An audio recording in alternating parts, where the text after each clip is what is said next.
about video games. Yeah!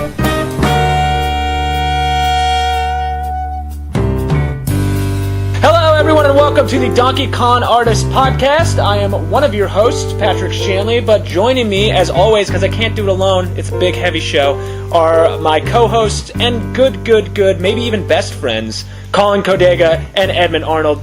Edmund, how are you doing today? I have no idea where I am right now. I think I'm okay. I feel like, you know when you play like 12 hours in a video game for one day, and then you try to get back to real life, and you're not exactly sure what is going on? That's where I'm at right now. I am looking for monsters behind me, because I keep feeling like there's something, I keep hearing things, but I think I'm okay. I'm alright. How are you, Pat? I'm good. I'm more in touch with the real world around me, the tangible world that I live in, but I mean, I'm glad you pulled yourself away from your TV screen to talk to me for a little bit. No one cares about the real world, Pat. Now, how about my boy Collin Codega? How you doing, dude?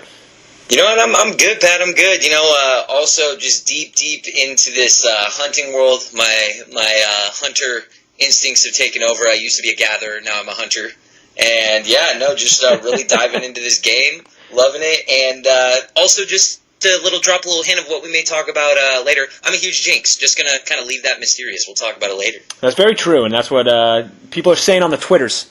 Out on the Twitters, that's what they're talking about, Collin Codega. Let's start off, though, with Monster Hunter World, a game that is bizarre, is the word I would use to describe it. Look, I've known the franchise. I'm not like a huge fan of the franchise. This is the first one I've spent like some actual time on.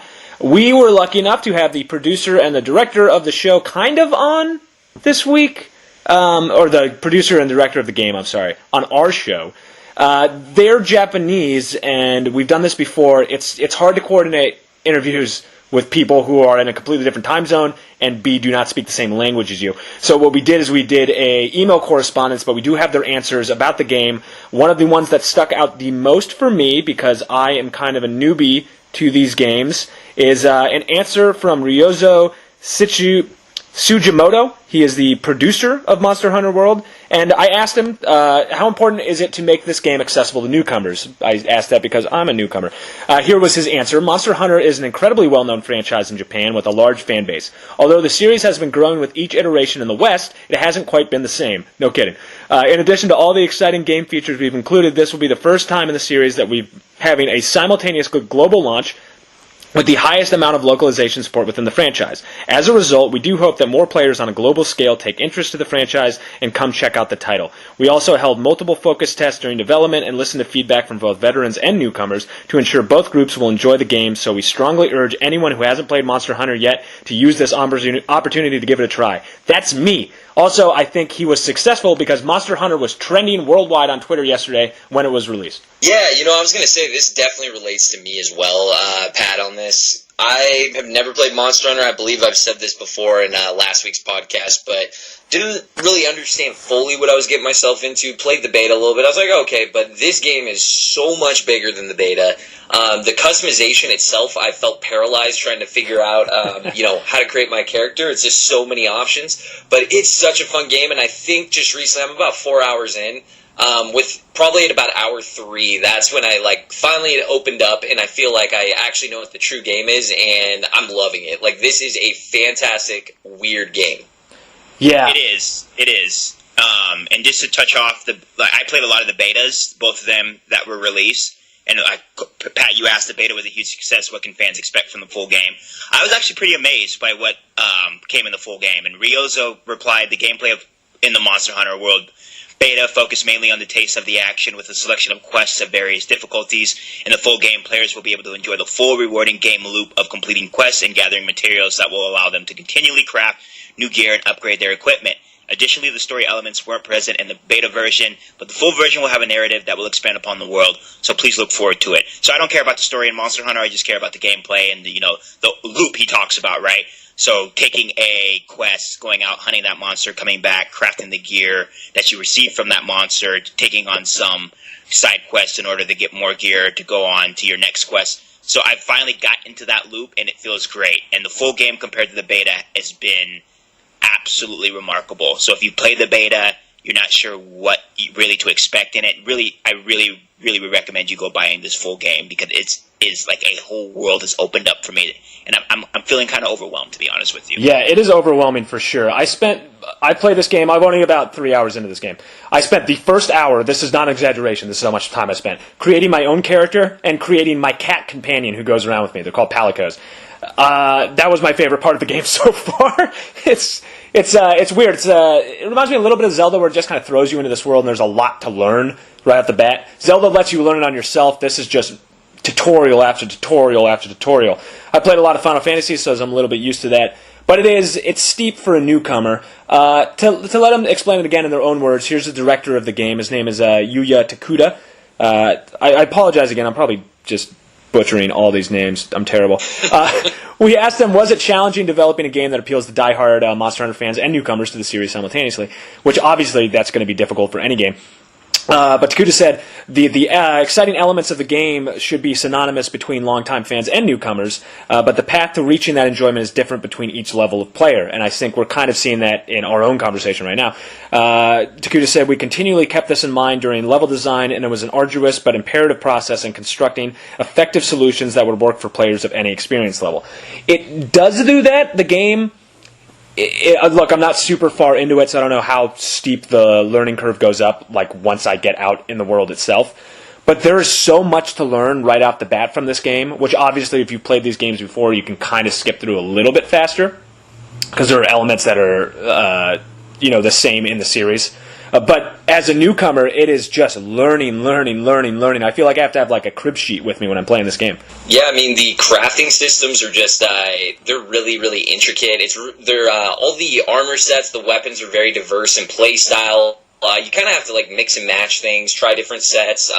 You have to really pay attention to the right-hand side of the menus when you're equipping items with all the details on there. And it's a lot to take in at first. But I mean that in a good way. It's like a good overwhelming feeling. It's not enough where I'm like, ooh, this is too much. Like I can't take this on like I would jump into like an MMO right now or something. Mm. It's obtainable. It's definitely understandable. You just have to kind of look through the tutorials pretty early on.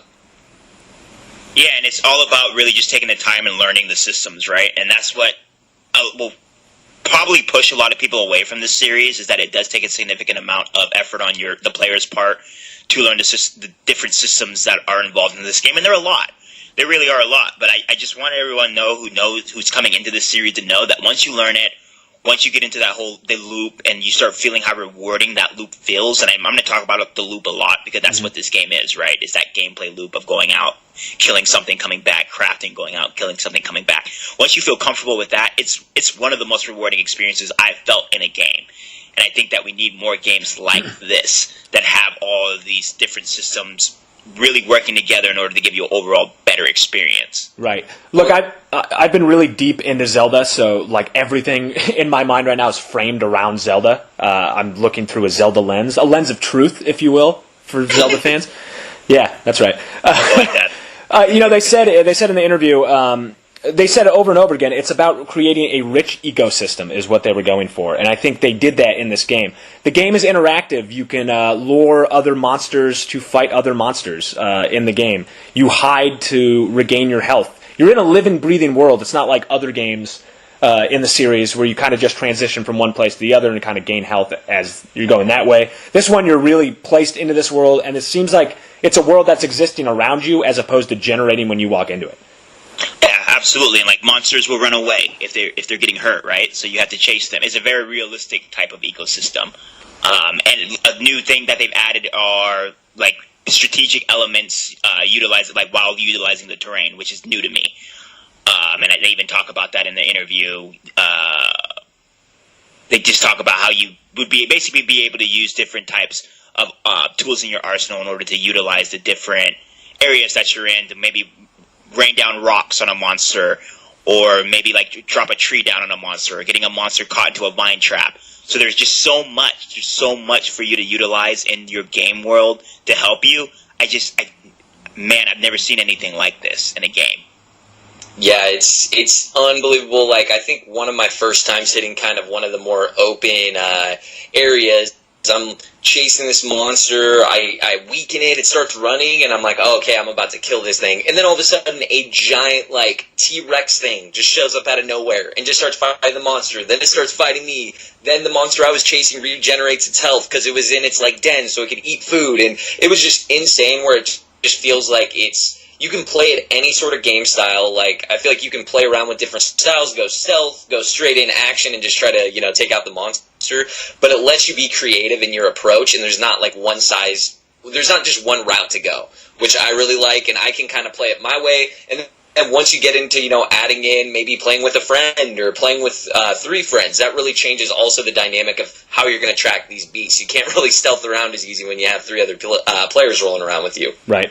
We asked them about the hardware and the tech, because as far as I know, this is the first Monster Hunter game for the current generation of consoles. Is that... I believe that's correct. I don't know if there was one very, very early on, but at least this is the biggest one from this current crop of consoles.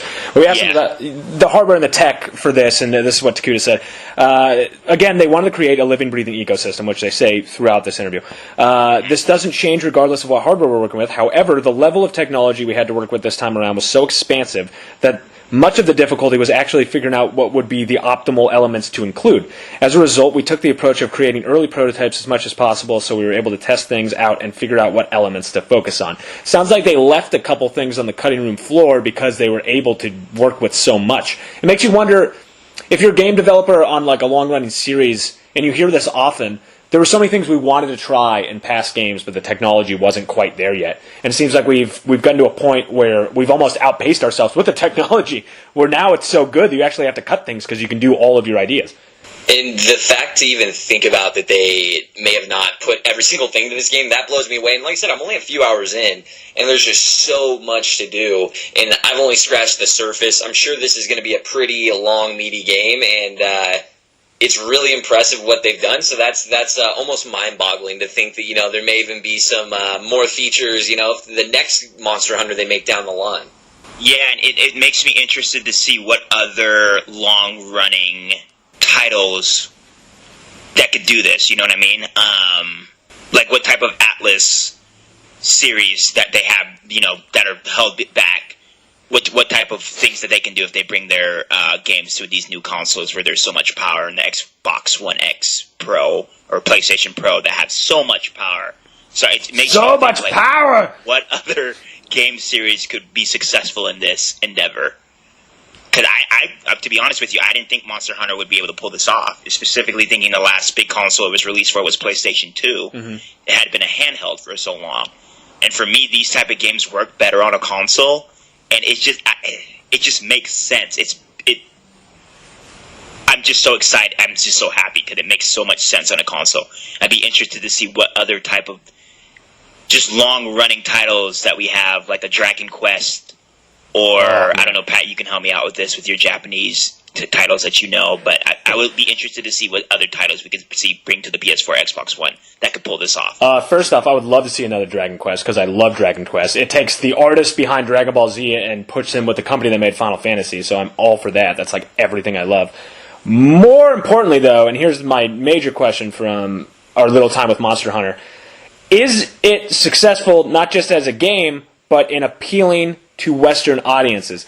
I think Western audiences are open to more games that have this style of gameplay, like the lunking, clunky, takes a while to like perform a move.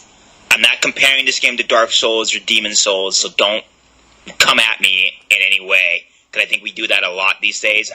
Because Monster Hunter is the original Demon Souls and Dark Souls. I want you to hear that. Monster Hunter is the original Demon Souls and Dark Souls. I believe that they took stuff from Monster Hunter directly and put it into their own games. Hot take. I think that with the Destiny, the way that we like loot grinds now, people have gravitated towards Destiny, The Division, other ones out there that just aren't that good.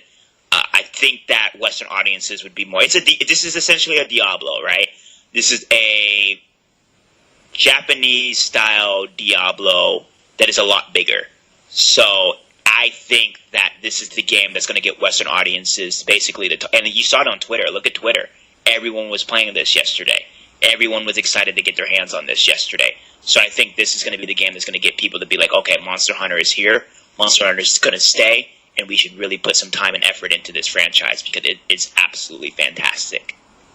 Yeah, I think maybe 20 years ago, if a game like this came out, obviously not graphically speaking, but like with a crafting system and having to know the intricate kind of ecosystem within the game, I think it would be a lot more difficult. But with the internet, I think you can look up easily, information on how to play the game.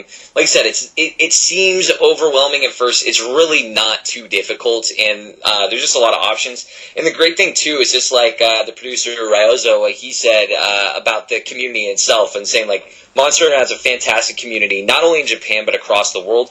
Cooperation has always been an important element of the game, and the community has always been very welcoming to new players to teach them tips and tricks to help them improve quickly. So he has no doubts that veteran players are really going to show the ropes to newbies. I definitely recommend playing with someone who kind of knows the game. It's really helped out when Edmund and me will jump in a party and we're playing the game, and I can ask him questions. And so I think you just have to kind of do a little bit, have out your iPad, have out your laptop while you're playing when you first start, and then once you play for a few hours, you won't need it anymore. Oh, these are like doing research projects. There's like so much that you need to know to just hop into games. And I think it's welcome now because of games like Destiny, where people were putting a lot of time into watching like streamers talk about like what runs they should do to get the type of guns they want, or what tips and strategies that they could use to get the type of gear that they want. So I think that people are more willing to take time to read and to research games while they're playing and before they're playing. It really only takes you a good 15, 20 minutes, to be honest with you. They have a really good system in the game where you can actually go back and read all the tutorials, which are really laid out. And I mean, the game explains everything to you. I saw a tweet from Jeff Gertzman from Giant Bomb just saying that, like, if you have troubles with this game, you basically can't read. Because they basically lump everything for you in the first, like, maybe, I'm 10 hours in, 12 hours in. So I've read all the tutorials. Mind you, I've had a little bit of experience with Monster Hunter before, but I've read all the tutorials, and I haven't really had any issues with it at all. Right. So, really, it's just going into a Reddit, going into a Google, typing it into Google. It comes right up. It's not that hard, guys.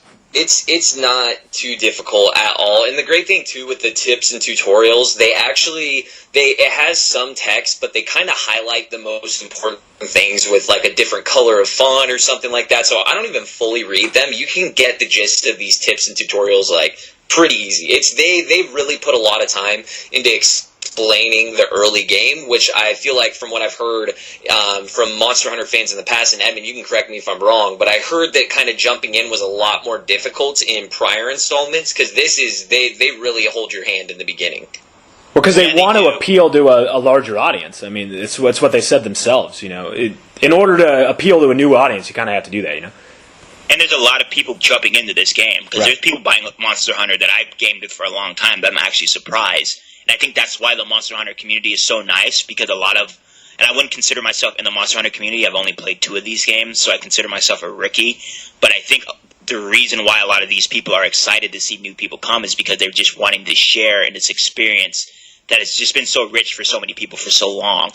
So in that regard, it's exciting to see so many gravitate to it. But I do need to point out that this multiplayer in this game is terrible. Everything else in this game has been fantastic and perfect, but this multiplayer in this game, and if someone found a trick around it, it has been a nightmare. And that would probably be my only complaint about this game, to be honest with you. Yeah, I mean, it is a new... I haven't gotten to the multiplayer yet, but it is a new system for this game, for this series. So, I mean, there's a bit of growing pains, I guess. Yeah, and I think I hope the developers take time to fix it, because especially with Western audience, and I could be completely wrong, I don't know if Japanese audiences are playing games together as much as Western audiences are, and we all know that the Western audience loves to game together, and for them to make it so difficult for you to get into a game with your buddy is kind of disheartening, and it's a small turnoff, but I have a feeling off of it, so. I have a feeling they're gonna focus on improving this game over time. I just was seeing they're actually a lot of their DLC. I don't know if they're going to have paid DLC, but they're going to release new monsters as free DLC. So I think they're very in tune with the community and keeping the diehard community happy. So I really do think they'll try to make tweaks as they go along. Yeah, I think so too. And so far, I mean, that's my only complaint. I mean, the months I've gotten up to, I think I've done the 7th mission. So I fought the Pookie, which was super fun. I hunted like the Kulu Yaku all day yesterday. I had some trouble with the Barith. So I mean, like, these monsters are dope, and I'm having a lot of fun with this game. The Gyroatus, like that sea monster, like sea slug with the legs, turned out to be a lot of fun. So I'm having a lot of fun with this game. So, and I would highly recommend anyone who likes action RPGs to just go out and buy this game, especially if you're into games like Diablo, your loot grinds. The armor looks fantastic. Your Palico armor looks fantastic. You have a cat. There's a cat in the game. And you can suit him up however you want. Like, my Palico right now is wearing like a rainforest trench coat, kind of, with some goggles, and he's like has a little bow and arrow, and he's just like the most savage partner I've ever had in a video game ever. Oh yeah, you know what my Palico looks like? He's got a little like cat iron helmet that is shaped towards his ears as well. He's got a bone chest like armor piece, and then I have a pistol, like an old school pirate pistol that he rolls around with. Like, how dope is that? Your cat can shoot a pirate pistol. Is that not worth $60 right there? It's worth all the money. It's worth all the money. I fought that like T-Rex thing yesterday 3 times, could not beat it, and not only because not because I fainted or anything, it's because this damn thing took so long for me to kill that it just ran off the map at one point. So the game takes strategy, right. It takes patience. But once you learn the loop, and once you learn how to just basically, once you get good at this game, it is one of the most rewarding games out there. And it's nice to have a community of nice people. Let's leave it on this note, because I like having a nice note in gaming, especially with communities. And this is from producer Ryozo himself. Monster Hunter has a fantastic community, not only in Japan, but all across the world. Once the newcomers become veterans, the hope is that they'll bestow that same philosophy onto other new players in a healthy loop of helping each other out. How much better can he say it than that? And that's how I feel about this game. It was overwhelmingly positive yesterday. Most of the people that I've talked to about this game have been positive. It's a nice environment of killing monsters with your cat. Yeah, and listen to me. I mean, I'm hella positive about it. So if I'm positive about it, then hella, it's good. Yeah, there's something special when, right now we have so much turmoil in the world. Let's just all get together, be friends, and kill some monsters. With a cat. Can I just say one thing real quick? I had a morality issue with this game. There are these, like, little families. There's this family of monsters that stay together sometimes. And I felt real bad yesterday because I rode down in this cave and see these family of, like, 5 just, grazing together, eating together, having a good old time. I'm like, I'm going to kill this family. And once I finished killing them and collecting my materials, I felt kind of bad. Does that not say more about you than it does about the game? I think I have morality, which is nice. I think you can trust me with your animals, people. I won't kill them and try to harvest their organs to make better armor. And even if he does, he'll at least feel bad about it. Yes, I'll call you about it and apologize, maybe. Yeah, I'm sorry for murdering that family. But hey, Eddie, at the same animals. Hey, Eddie, at the same time, though, there's a whole class system of cats that are preparing food for you. I don't know. There's a lot of social issues we can go into this game if we want to. And, like, you can pay them in different types of, like, vouchers and money. The dark social undertones of Monster Hunter World. Yeah, stay tuned for next week's podcast where we go into the dark underseated belly of cats being forced to cook food. Kotaku exclusive. Kotaku's article, The Problem with Monster Hunter. Monster Hunter World is problematic. Oh my god. Alright, well, another positive thing that's coming out, and Eddie, you tipped me off to this, is a game called Celeste. It's a little platformer game made by Matt Makes Games, and it has a perfect score on IGN. IGN, the company that doesn't give a perfect score to anything, gave it to this little platformer where you climb a mountain. Yeah, and I just got to shout out Earl, one of our listeners. Thank you for pointing this game out to me. I would have not had it on my radar, but Earl was like, I'm going to pick this game up. I did some research on it and found out that people are saying it's like one of the best platformers to come out in the last like 5 years. So I'm probably going to pick this game up. It looks like it's about you play as a young lady in a mountain. You're climbing up a mountain. It looks like you're trying to find the love of your life. I think I'm not 100% sure. I could just be making this up, but it's like a pixelated type Super Meat Boy type hard platformer. I guess if you die, you go right to the beginning of the stage. So it's one of those games where it's like trial and error. You how many times do you learn from your mistakes type of game, like a Super Meat Boy that Pat loves so much. I love it. So I'm excited, man. I'm excited. I'm probably going to pick this up this weekend if I can get away from Monster Hunter World. Look at all these hardcore platformers that have been coming out lately. And when I say hardcore, I mean like hardcore, dude. They're hard. They're not easy games. We got Cuphead, we have the Celeste game. I mean, Super Meat Boy's old now, but like these badass like throwbacks to Nintendo that keep it real and keep it Nintendo hard. So are games getting older with us? Is that what's happening right now with such an influx of hard... Like, we're seeing Celeste. Like, Pat, you made a good point. We're seeing the Cupheads. We're seeing Monster Hunter Worlds. Are games getting older with us? Is that what's happening right now? Or are it's just the younger generation more likely to embrace harder games? Yeah, I mean, that's a good question. I think, obviously, the fan base of video games has aged up as time has progressed. You know, when it first started off, it was made for kids. Now all those kids are in their 40s and 50s. And a lot of these people who are making the games in the 40s and 50s grew up playing games the entirety of their lives. So yeah, I do think it's kind of scaled up. There's way more mature fare, but then also things that are like technically they're rated E, right? Anybody can play it. They're still hard. Yeah, true. Yeah, I don't know. It's interesting. I feel like the majority of extremely hard games these days are coming out of Japan for the most part, and this is me like broadly speaking, but you know, you have your Dark Souls, your Bloodborns, you have or you have Monster Hunter, and there's tons of other games, and historically they've, you know, difficulty's been a big focus. I think with a lot of Western games, there's a publisher kind of, or like head of development kind of, people get scared because they don't want to chase off the casual gamer. Right. And casual gamers have more spending power. So that's why I think, but a lot of these games like Celeste, I think, are made by smaller studios with people that are just super passionate about video games, and that comes out. They make games that they would want to play. And so I think you get that kind of hardcore gamer mentality in these smaller studios a lot more when it comes to Western development, because the larger studios are scared to put out a high volume of super difficult games. That's a good point. That's a very good point. Yeah, it just seems like because we were born, I'm going to sound old, but we were raised in games were hard, right? Nintendo, Super Nintendo era, those games were really hard to me.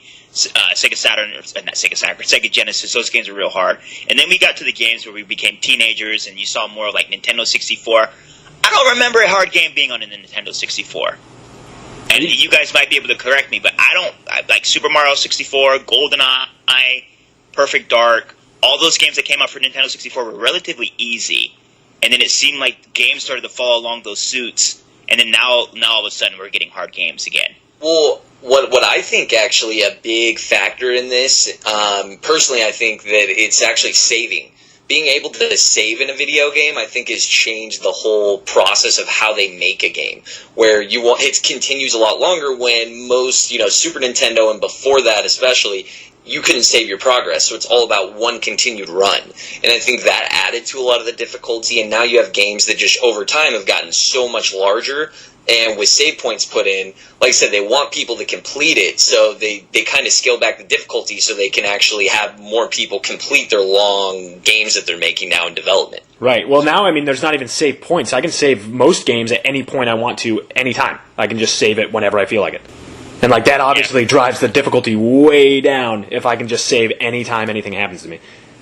That's true. That's true. I was just going to say, yeah, it's just like, with Monster Hunter World, when I'm actually running around and exploring, I don't have that ability to just save and keep my items, really. I have to end my hunt, go back. So that does add a layer of difficulty when a game like Skyrim, or Breath of the Wild, I can just know, like, oh, I see a camp of bandits. It looks really tough. I'm going to save right here, and then I'll just go in and see how hard it is. And if I die, reload my save. If I don't, then it's like great. So yeah, it does take a layer of difficulty away from it. Yeah, it's just interesting because it seems like all the like hard games have come out in like the last 5 to 8 years, and it's a trend that I like to see, to be honest with you, because I like to be challenged. But I just hope we don't get away from the casual experiences because I do like my Lego Star Wars games as well. So those games are amazing. I just like variety, obviously. I mean, like that's what I'm all about. I think there's room for all, and if somebody else is paying to make them, then I don't really have to worry about it. Yeah, I agree with that. Another, to change tacks a little bit into something that I am super excited for, and that Eddie is not excited for because he's a bad person, is God of War got a release date. It's also, okay, so it's called God of War, not God of War 4, which is super confusing to me, because it is God of War 4, but it's just called God of War. I don't know, get it together. Is it like it's a reimagining of the series, though, right? Yeah, it is, but I mean, like it's still, sort of, right? It's like Roseanne.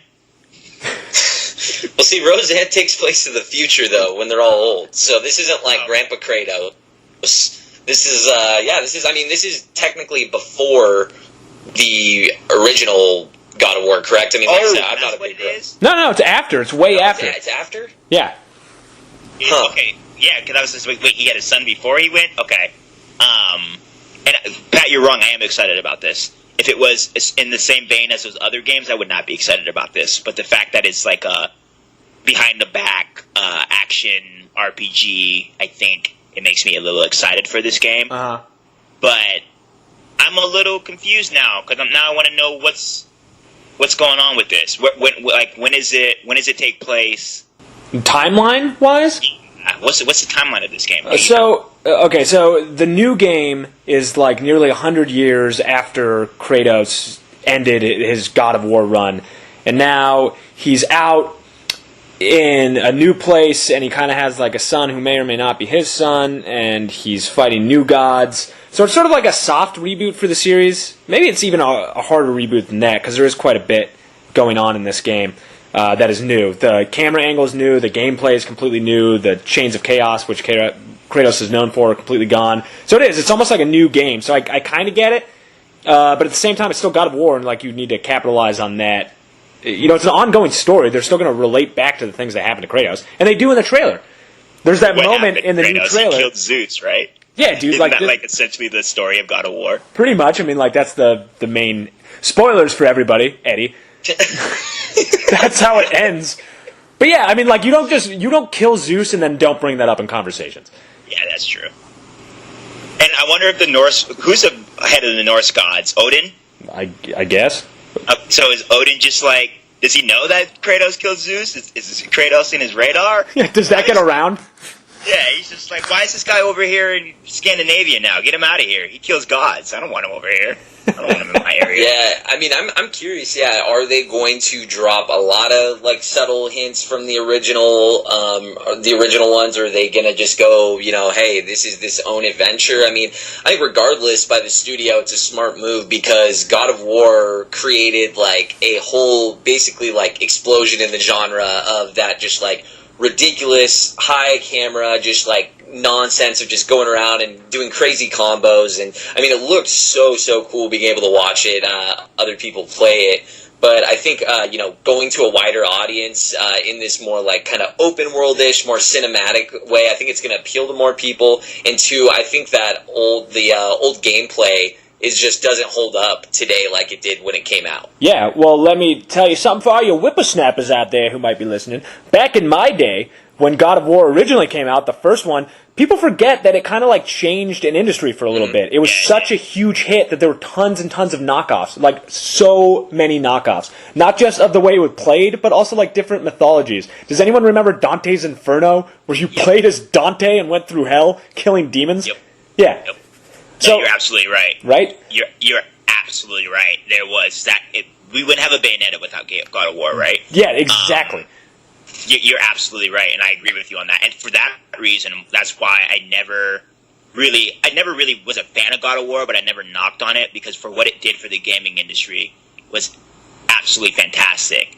And we didn't have any hardcore side-scrolling action RPG, or not an RPG, action games like that until God of War came out. And then after it came out, you're right, Pat, there was an absolute explosion of games. Right? And I think that could happen again. Like, don't sleep on my boy Kratos, because, dude, God of War was amazing when it first came out, and this game looks badass. It has that...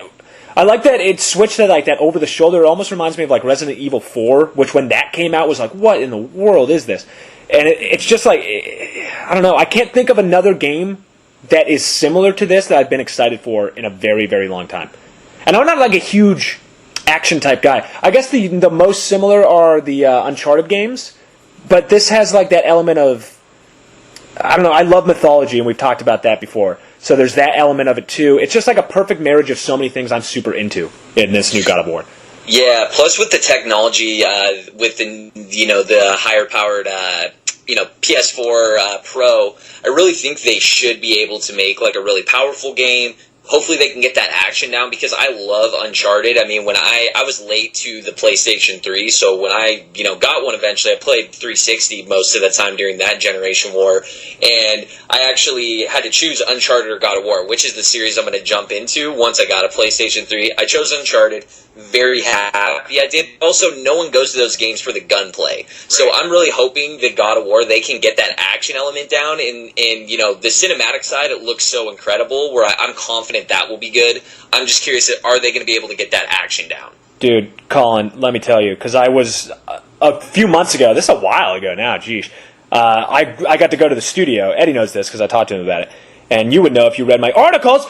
And I went to the studio and I got to see them, making it, and the care and the studio around it and how many people were working on this, and like just a bit of footage that I saw. Dude, this game is going to blow people's minds. It looks freaking awesome. I could not be more excited for a game. And they kept the violence. I'm watching gameplay video of it right now, and I think that was the part that I really liked of God of War. Please, don't judge me, but I liked the savageness of Kratos. Like, you're killing families of animals. Right? Yeah, that's true. I'm talking about killing families of animals, and now how much I love the violence of God of War. But I really enjoyed that about God of War. And I'm looking at gameplay videos right now. It seems like it's going to be something along the veins of like an Assassin's Creed, right? So, like a Witcher 3 type gameplay. So it's going to be... I'm very interested to see how they pull this off. And I'm excited. Mark my words, I'm excited for a God of War. I think that's the first time I've ever said those words. So... Dude, 2018 is already shaping up to be... how do you feel... Sorry for interrupting you, but how do you feel about the change from... What did he fight with in the last games? Were they chains? Yeah, they're the Blades of Chaos. First off, how dare you interrupt me? I will kill you. And then second... Wow, someone's really hyped up for God of War. I'm in the Kratos mindset right now. I'm interested to see if you're like... How does that axe... Are you excited about playing with that axe? Well, dude, it's a huge difference. I mean, the Blades of Chaos were like the biggest things of that game. The entire game was built around them. It had to do with the story. All the gameplay was built around it. The way he moved through the world. So, like, this is a humongous change to take that away. That said, this new axe seems to have like its own type of personality. If you haven't seen any of the gameplay stuff, and if you read some of the articles where Cory Barlog talks about it, he's the director of the game, the axe sort of has like a rune or something in it, so you can like summon it, and it swings back to you. So there is like some cool stuff going on with the axe, but they have to reinvent the entire game based around the weapon that Kratos uses. It's not a small change. Yeah, it seems major. That's why I'm asking, like, especially from someone like you who loved the game so much. Is that something that would turn you off to the game? No, because frankly, I'm kind of excited to see what they do with it. I hope it's good. But yeah, I'm excited to see something new, I guess. I played with the Blades of Chaos for 3 games. Like, I'm good. I've done it. Okay, that's good. Yeah, I think they had to give him a new weapon, though, because he looks less ashy in this game, so I think he's been putting on lotion a lot of the time now. So he needs something that's not going to be slippery. Kratos needs that Nivea, dude. He needs that Nivea. No, he got some. He looks less ashy in this game, I'm telling you. He's been definitely moisturizing. Maybe it's that Scandinavian air. That's exactly what it is, yeah. It's exfoliating. If Nivea doesn't advertise on this game, they are missing a wonderful marketing opportunity. I absolutely agree. Vaseline, Make some calls, Vaseline. Vaseline presents God of War. One other game, because we're just repeating 2007 at this point, is Red Dead... Shoot, what's the new Red Dead called? Red Dead Redemption 2. Red Dead Redemption 2! Let's go! We still don't have a release date, though. And my theory is that they'll announce it at E3, because why wouldn't you? What do you guys think? When are we looking at actually getting our hands on this game? Rumor control, brought to you by Collin Codega. I've read in the Twitter sphere on some articles and stuff. I've been hearing some rumors of maybe June, maybe July. Specifically, I've seen June 8th dropped a couple times, but no validity in that. I don't know anything. I think it's just I'm hopeful for that, because that would definitely be, June would be around the time E3's happening. So that would be amazing. But, man, I'm playing through Red Dead 1 right now. I actually was on classic. sale this week, and such a good game. It is such a good game. It holds up so well, even on the new console, like just firing it up on the 360 view, and it's amazing. I'm excited, and it makes, with the God of War release date being announced, and, we'll talk about this in more detail in a minute, Anthem being pushed back, it makes me think, are we going to get a Red Dead Redemption 2 this year? Or is it going to be another game that we're going to see pushed back? Because I haven't really seen that much for it. I'm going to be under the camp to say that it might be pushed back to 2019. I'll actually be excited to see that happen. I'm one of those people that like seeing games pushed back, especially if it's to bring us a complete product, right? We'll see. But it makes me nervous that we haven't seen much of anything on this game rather than that second reveal trailer. I mean, the fact that we first got we had the first trailer for this game October 20th in 2016, so I don't know, at this point they kind of have to get it down, and actually I looked it up. Apparently the rumor started about the June 8th release date in December, so last month, December 2017, a bunch of news outlets actually report that a Danish retailer called Cool Shop, that there's a rumor that they accidentally leaked the release date. So they released Grand Theft Auto's release date as well. So they have a history, and they were correct with Grand Theft Auto 5. Stupid Cool Shop. Keep your mouth shut, Cool Shop. We're watching you. Let's say 2018 gives us, and we already know that some of these are happening. If we get God of War, we get Red Dead Redemption 2, let's say Death Stranding falls, we have Spider-Man. I think we're going to top 2017, which I thought was maybe the best year in gaming in the last 10 years. Ni no Kuni 2. Oh, you know what's a sleeper? Mario Tennis Aces. Yes! Oh my God, thank you. Oh, yeah. And Mario Tennis is one of the most underrated sports franchises in games. It is so good. The fact that we're getting a Mario Tennis in 2018. With the story mode. Dude, rejoice, bruh. Rejoice. That game is going to be fantastic. It's like Mario Tennis on the Switch on the go sounds like heaven. I might have to agree with you, Pat. Except for the Nintendo label, 2018, we got Far Cry 5, which is dropping this year. Sea of Thieves, which I watched streams for Sea of Thieves. Funny thing about Sea of Thieves, people are reporting getting motion sickness, so that's really funny. So good, it should be like that. You're on a boat. That happens. We have Kirby Star Allies. We have... What else do we have? We have something else that I'm forgetting. A big game. Like Long Gone Days by PlayStation, if you're excited about that game. So we have a lot of games coming out, and that's just until March. So I think 2018 might be better than 2017, possibly. I think 2017 was a banner year for video games, and I think 2018 might be able to knock it off. Oh, yeah. I think so. Also, I want a Fire Emblem game. A real Fire Emblem game on Switch. Is that too much to ask? Keep asking for that. I don't think we're going to get one until at least 2020. Yeah, well, I've been waiting for my Final Fantasy VII remake for 17 years. That's supposed to be coming out next year or this year? No, yeah, I've heard that every year of my life.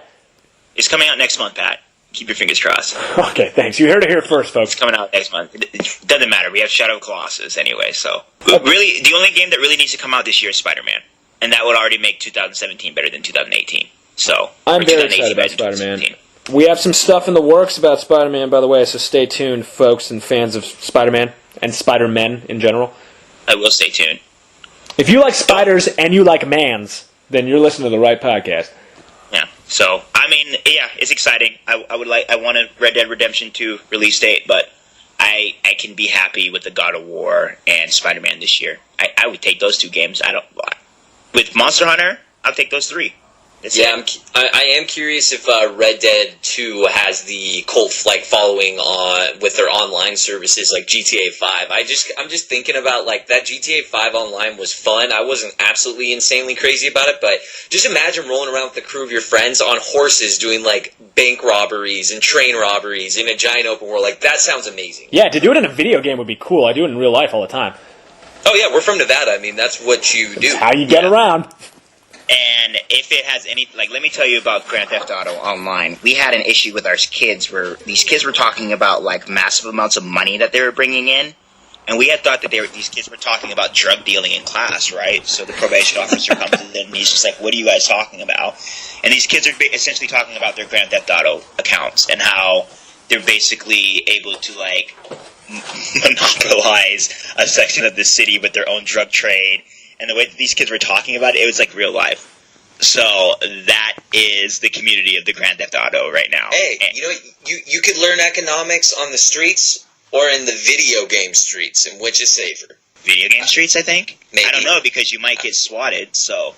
Too soon? It's too soon, Collin! Yeah, it might have been too soon, but... People You're a are monster. dying for swatting, guys. What are we going to sugarcoat that? Are we going to act like it's not happening? It's a dangerous world out there. It's a dangerous world out there. That's why I always have a gun on me. Or is this going to make it to the podcast? Who knows? See how the editing goes. I don't know. It's up in the air right now. So, speaking of games that come out in 2018, not Wow! 2019. Yeah, I just bore-added you all. But I was, kind of referencing how I opened up the podcast today. I actually jinxed Anthem really badly. I made that statement about how EA and BioWare need Anthem this year, and then it got pushed to 2019, I think that same day, shortly after we were broadcasting. So, I was wrong, and I think there's a lot of pressure on BioWare right now to pump out a game that's going to be good, because there is a lot of controversy right now with games as a service, that quote-unquote games as a service. Let me just give my 2 cents for the 800th time on this podcast about this subject. If you are going to release a game that is not done, then do not charge me $60 for it, and do not charge me extra money to give me the things that should have been in the game when you released it in the first place. Thank you very much. Next! Yeah, and I agree with Pat, and you can only really do this if you're going to be doing MMOs, guys. Stop doing this if you're going to be releasing, Monster Hunter is a perfect example. No paid DLC, no loot boxes, no subscriptions. It's just a game that's being released, right? So we need more of that. We need full games being released. Stop attaching all these things. Collin, you brought up a good point before we started the podcast. Games like The Division, games like Destiny that are releasing half-assed projects and then completing their games 4 years afterwards. That needs to stop. Yeah, I just recently fired up The Division again, and I was super into that game at first, but was lacking a ton. When I went back, I was like, this is a different game. This is, completely different, and it actually is pretty decent, but now it's I don't know, it's just been so long. I'm I'm not going to sit here and pump a bunch of time into this game, so I hope that BioWare isn't feeling too much pressure where they're going to release a game that they're not in love with, but also I really hope they take the time and learn from the Destinies, learn from the Divisions, and also learn from Rainbow Six Siege, even though it's a different type of game. They actually have steadily built up a following. They've had over 25 million unique players in their game, and in December they hit that mark, and it's been out for 3 years. So they kind of wrote the ship, got things to be a lot cleaner and better. I just hope Anthem can be good from the start. Yeah, and just stop doing this. Even Battlefront released last week that they're totally revamping the multiplayer system. So on one hand, I'm happy to see that developers are listening to the complaints that their consumers are giving to them, and they're making changes to their games. Then on the other hand, I'm like, dude, just stop. Stop milking us all for our money. We're already giving you $60 to $70. Some of us will be willing to pay for paid DLC, but give us a full product. Emulate your games after Witcher 3. Witcher 3 was a perfect release. Do it like that, and everyone will be fine. Look, dude, I don't want to buy a hot dog and then, this is the base level hot dog, but in 5 minutes you'll be able to add relish for an extra 75 cents. Give me the hot dog and the condiments, or just let me wait for the hot dog until it's ready to go. I love that analogy. Thank you. I want a hot really dog. Good analogy. You know what? like It's hot like, dogs. you know what? You want the best tasting hot dog, and you don't care if you want to pay a little bit more and have a gold bun or have a cosmetic mustard put on there, but you just want it to taste good. Cosmetic mustard. Yeah, I just don't want to wait 4 years for the chili to be added to my hot dog. You know what I'm saying? Like I want it all at once. Games are hot We're dogs, all in guys. agreement here. Games are hot dogs. Yeah, please tune in to our #1 hot dog and video game podcast. Next week we'll be talking about our favorite hot dogs and where to find them. I love it. We need a crossover episode with some hot dog podcast. I'm going to look up some hot dog podcasts and invite them on the show. There's got to be hot dog podcasts out there. I'd be really disappointed if there wasn't. All right, everyone, please write us, tweet us. What's your favorite hot dog podcast? You know what? Actually, there's a video games hot dog podcast that we should probably get in contact with next week. Oh, See man. if we can have them on. I'm not even joking because we were going to do a giveaway this week anyway. We have a Day 1 edition, PS4 edition of Dragon Ball Fighter Z, which is a great game, by the way, and we didn't get to talk about it that much, but I like it a lot. Anyway, if you want to win a copy of a Day 1 edition PS4 Dragon Ball Fighter Z, we will send it to the person who links us to the best hot dog podcast. If you know of a hot dog podcast, if you host one, if you want to make one up just to win this free game, go for it. The race is on. Who's going to be first? I have no comment. I'm just going to stay silent. I'm just trying to think of hot dog puns. They're hard. Send us a hot dog pun. Best hot dog pun wins the game. I like that too. Either hot dog pun or hot dog podcast, and you win yourself a free And we're game. saying hot dog pun with a P, not a B. If you send us hot dog buns, you will not win. Collin, you just won. This is so stupid. What's going on?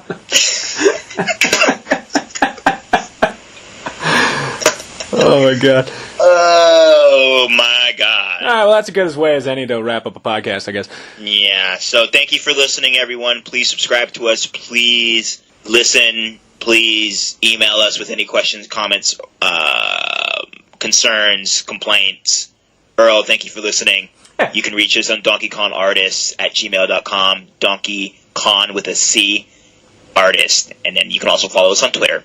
All of that information is listed just to your right if you're listening to this on SoundCloud, except for Collin's Twitter. I don't know if we've thrown it up there. Also, this will be the first week with Collin in the logo, and I apologize for not having you in the logo up until now.